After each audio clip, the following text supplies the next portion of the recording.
انا مصدومه بجد، لسه في حد بيشتري الفطير الشرقي او الفطير الحادق ويدفع فيه المبالغ اللي بسمعها دي، وكمان بيجيله عينات بس كده. وانتوا ممكن تقدروا تعملوه في البيت بشويه ميه ودقيق كده. عايزه اقول لكم اسهل طريقه هقول لكم عليها النهارده في الفيديو، وازاي يطلع معاكم من اول مره لو انتم مبتدئين كده، يطلع معاكم مقرمش من تحت في الطبقه الاخيره وكمان مورق من النص كده، تقدروا تعدوها بالطبقه الواحده. يلا بينا حبايبي نسمي بسم الله ونصلي على الرسول، وكمان متنسوش تحطوا لي اللايك، ويلا بينا نبدا الفيديو بتاعنا.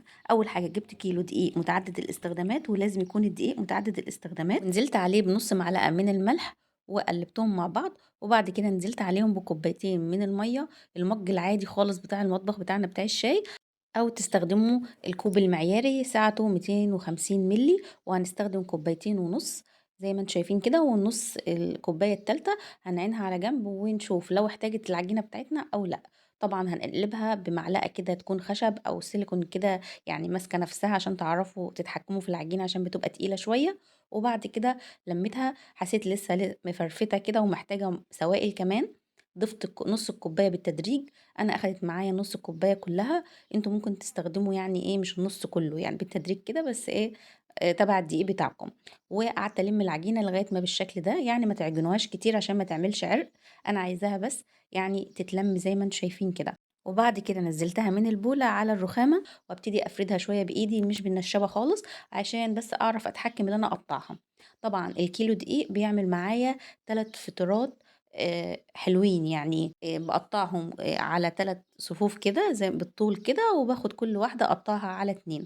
طبعا كل كورتين بعمل منهم فطيرة، الفطيرة بتاخد كورتين 2. طبعا لو عندكم ميزان وعايزين توزنوا بالميزان عشان يبقى كله قد بعض، مفيش مشكلة، تقدروا تعملوها كده بعينيكم كده وتوزنوها. تمام. انا بعملها كده على طول وبتطلع معايا الحمد لله مظبوطة زي ما انتم شايفين كده. وبعد كده بعد ما كورتهم جبت طبق كده ورشيت فيه رشة زيت حلوة، وبدأت ارص العجينة بتاعتي عشان اسيبها تستريح. وقبل ما تستريح كده بدأت ارش عليها كمان رشة زيت حلوة كده من فوق. وعايزة اقول لكم ما تقلقوش، الزيت ده تقدروا تصفوه بعد كده اما تاخدوا العجينة منه وتستخدموه بعد كده في القلية في اي حاجة، هو زيت نضيف يعني مفيهوش اي مشكلة. وقلبت كده العجينة فيه، وغطيتهم كده بورق ستريتش، وسبتها على جنب كده على الرخامة حوالي ساعة ساعة وربع كده. يعني انا عاملة العجينة من بدري. عايزة اقول لكم كل ما تعملوها وتاخد راحتها اللي هي تستريح، بتتفرد معاكم بكل سهولة. لكن اللي بيستعجل كده عايزة اقول لكم بتطلع معاكم يعني ايه، كل ما تشديها من ناحية تتشد معاكِ ترجع لِك تاني. واستغليت في الوقت ده قطّعت بقى الطماطم والفلفل والزيتون، وكمان بشرت الجبنة. عايزة أقول لكم الطماطم لازم تشيلوا تخلّوها بس كده لحم بس، مش عايزة أي سوايل فيها خالص. وكمان تشربوا كوباية القهوة بتاعتكم كده وتروّقوا أعصابكم، وتبتدوا كده إيه تشتغلوا في العجينة على رواقة.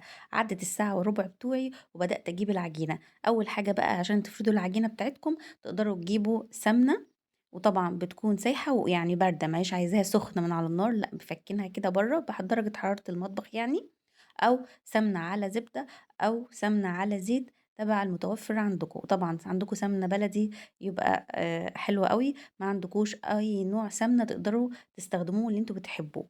بس كده، ونحطها جنبنا كده ونقدر نحط كده رشة كده على الرخامة، وتفردوا العجينة. عايزة أقول لكم طالما استريحت العجينة كويس بتتفرد معاكم بكل سهولة. وبعد ما فردتها خالص وبقت شفافة زي ما انتم شايفين كده، وكل يعني الطبقة شايفين المفرش اللي تحت ده، بدأت بعد كده أقطعها على 6 شرايح زي ما انتم شايفين، وآخر شريحة بسيب الطبقة عريضة زي ما انتم شايفينها في الجنب كده. وكل طبقة وطبقة اما باجي أطبقها بحط رشة سمنة. عايزة أقول لكم دي اللي بتخليها مورقة معاكم وحلوة جدا. وآخر طبقة خالص بغطيها العجينة خالص من فوق، وهوريكم الشكل بتاعها. دي كانت أول طبقة وحطيتها على جنب وما حطيتش فيها أي حشوة ولا أي حاجة خالص، بتسيبوها سادة كده عشان تطلع معاكم مورقة زي ما شفتوا كده في أول الفيديو، وهتشوفوا كمان في آخر الفيديو. أحلى حاجة في الفطير كده اللي انتوا تشيلوها طبعا، وتحاولوا تدخلوا ايديكم من تحت كده وتدخلوا هوا كده وتشدوها لبره بشويش عشان ما تتبهدلش معاكم برضو. لكن لو اتقطعت حتة كده مش مشكلة خالص، وتقطعوها على 6 شرايح زي ما انتوا شايفين كده. طبعا انا شلت المفرش لان كان بيضايقني كده وانا باجي اورقها. طبعًا الفطاطري ما بيعملش زينا كده خالص، هو بيورّقها طبعًا، الفطاطري بيطيّرها في الجو وبيعمل حركات كده حلوة أوي، بس إحنا إيه، ما نقدرش نعمل الشغل ده، إحنا كنا نعمل الشغل اللي على قدّنا. وبعد ما تاخدوا كده وتسحبوا لبره وتورقوها كويس وقطعتها برضو على 6. واهم حاجة الحتة الاخيرة اللي هنقفل بيها العجينة بتكون هي اكبر حتة، اعرض حتة فيهم.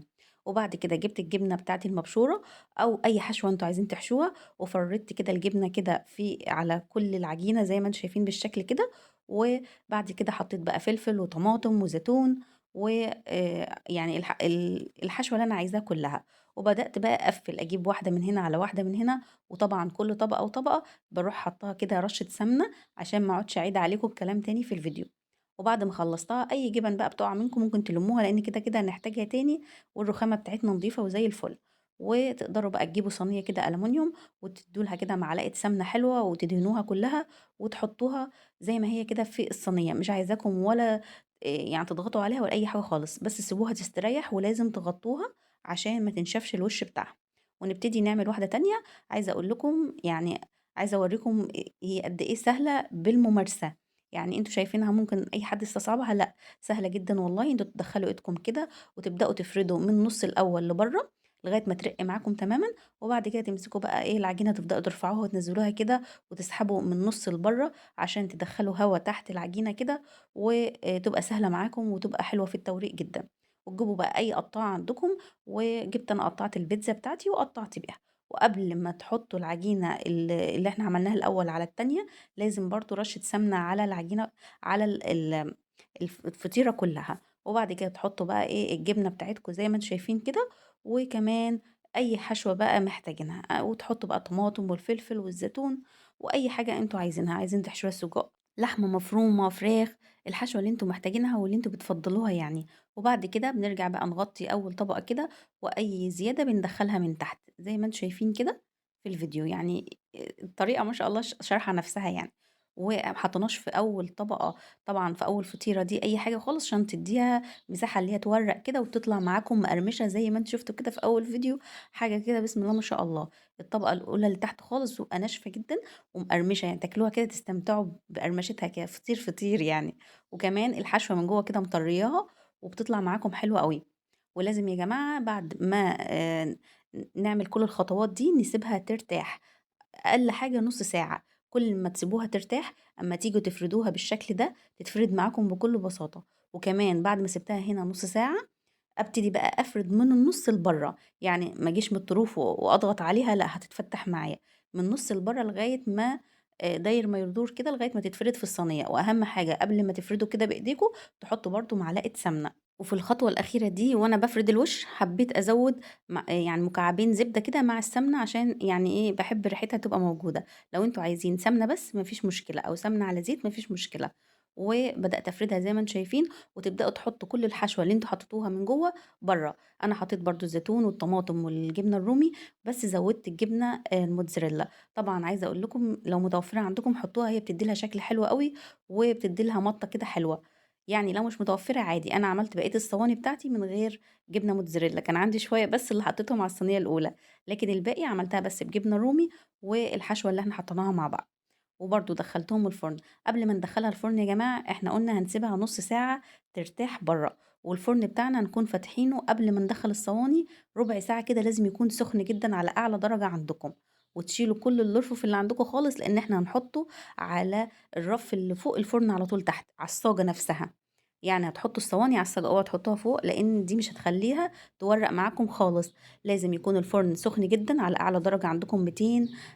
شوفوا أعلى درجة عندكم ايه، ويكون الفرن سخن جدا قبلها. ونحط الصواني وما نفتحش عليها هي مدة 10 دقايق، 12 دقيقة بالكتير. بس بعد 10 دقايق كده تفتحوا هتلاقوها بسم الله ما شاء الله ورقت، واخدت لون من تحت محمر كده ولونها ذهبي كده وجميل. لو الوش ما اخدش لون حلو تقدروا تفتحوا الشواية عليها دقيقتين كده لغاية ما تاخد الوش من فوق. لو انتوا عندكم الفرن بتاعكم يشتغل الفرن مع الشواية مفيش مشكلة، تفتحوا الاتنين من الأول عادي. ولو تلاقيتوا الوش من فوق أخد لون وهي لسه تحت عايزة تحميرة شوية، يعني الطبقة اللي تحت خالص عايزة لسه تتقرمش شوية، سيبوها شوية كمان. لأن كل ما تسيبوها بتدي طعم حلو قوي قوي يعني، وانتوا بتاكلوها كده مش زي ما تكون طرية. وأول ما بتطلع يا جماعة من الفرن بنغطيها دقيقتين أو 3 كده، بحيث تبقى طرية معايا وانتوا بتاكلوها كده ما تبقاش مقرمشة كلها، لا. أنا عايزة الطبقة اللي تحت مقرمشة، لكن من النص كده بتبقى طرية معاكم وحلوة قوي زي ما بتجيبوها من عند الفطاطري بالظبط. وطلّعت باقي الفطير زي ما أنتم شايفين بالمنظر ده، عايزة أقول لكم بسم الله ما شاء الله ريحة وطعم وشكل حاجة تحفة، ربنا يحسن ما بين إيديكم. عايزة أقول لكم بعد كده بنقطّعها بقى تقطيعة الفطاطري من برّه كده بتيجي مربعات، شايفين الشكل ما شاء الله متماسكة ولا بتفرفت ولا أي حاجة خالص ومقرمشة من تحت، وبكده أكون قُلت لكم على كل الأسرار اللي بتنجّح معاكم الفطير الحادق أو الفطير الشرقي من أول مرّة لو أنتم مبتدئين. وعايزة أقول لكم باشكر أي حد مكمّل معايا الفيديو لغاية الآخر، وباحب أفكّركم برضه ما تنسوش تحطّوا لي لايك على الفيديو وشير كتير، كتير للقناة، ولو لسه ما اشتركتوش في القناة يا ريت تشتركوا كده وتنوروني، واستنوني في فيديو جديد ووصفة جديدة، ومع السلامة.